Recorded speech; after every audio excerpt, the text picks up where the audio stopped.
Hey, thank you for watching. My name is Tom and you're watching Tom's Tech Academy. In this video, I'm going to show you how you can deploy a UiPath Studio X process to UiPath Assistant. And why do you want to do that in the first place? Well, now every time you want to run a process, you have to open UiPath Studio X and you run your process directly from UiPath Studio X. This is not really convenient because by accident it's quite easy to remove, for example, an activity or change its setting. And you also want to manage your releases. So you want to say, okay, this is release 1, you test release 1, you deploy it to the assistant. And if you make changes to your script, you just say, okay, this is release number 2, you deploy it to UiPath Assistant, and from there you can then run it. So having a segregation between UiPath Studio X, where you build the bot, and UiPath Assistant, where you run the bot, makes it really easy to do release management, to test the robot.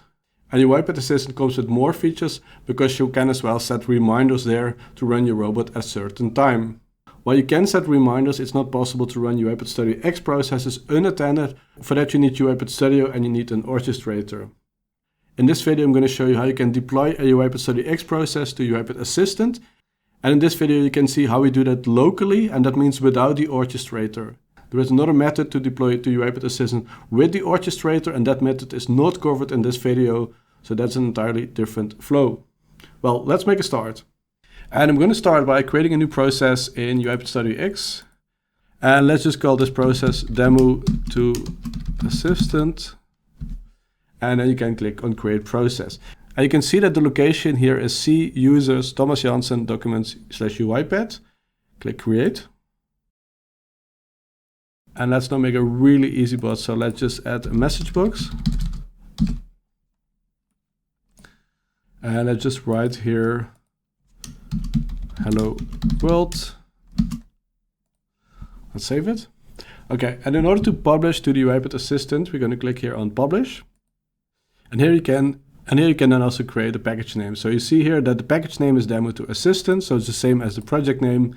And you can also set the version, and that's automatically incremented. Then you see there is a default icon. You can change that icon if you want. And you can also create possible tags for your project. So let's just set a tag here. Let's call this tag message box, just so we can find this bot later. Let's go to the next page. And then this is really important because here you can select to where you want to publish. Then by default, you can publish to the orchestrator, but that's not what we're going to do in this video. Because in this video, we're going to make a local deployment. So I'm going to click here on custom.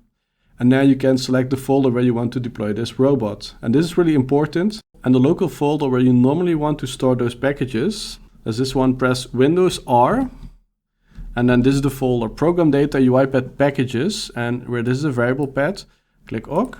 And then you will see that for me, this is the folder C, program data UiPath /packages. So I'm just going to copy this folder, and you can just copy this one. Just put it here. And then click on next. You don't have to add a certificate, just click on publish. And now you see here that the project has been successfully published. Let's just visit this folder.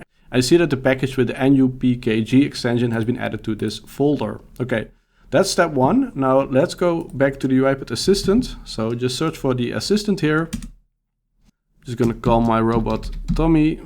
Click on get started. And then you get a wizard, just skip it. And then you see here that at this moment I don't have any processes, and I can refresh and refresh and refresh. And if you are in the assistant and you click refresh here and still can't find any processes, that's very likely because you are still logged into the orchestrator. Because by default, the assistant gets his process from the orchestrator. So then click here on your name, click on preferences. Then you see here orchestrator settings and just click here on sign out. And that way you can sign out from the orchestrator. And now if you go back to the assistant, you see here that there is a gray light, and that means that you are not connected to the orchestrator anymore. Click here on stay offline, and then you see here that your process is appearing, and you can even hit the refresh button if you want to get more processes. Now, if you want to add more processes, just make sure that you click publish here and that you publish to this folder, C program data UiPath packages, and after publication, your robot will automatically appear here and you can run it from the assistant. I hope this video was useful for you. If it was, please give it a thumbs up and don't forget to subscribe to my channel, and I hope to see you in the next video.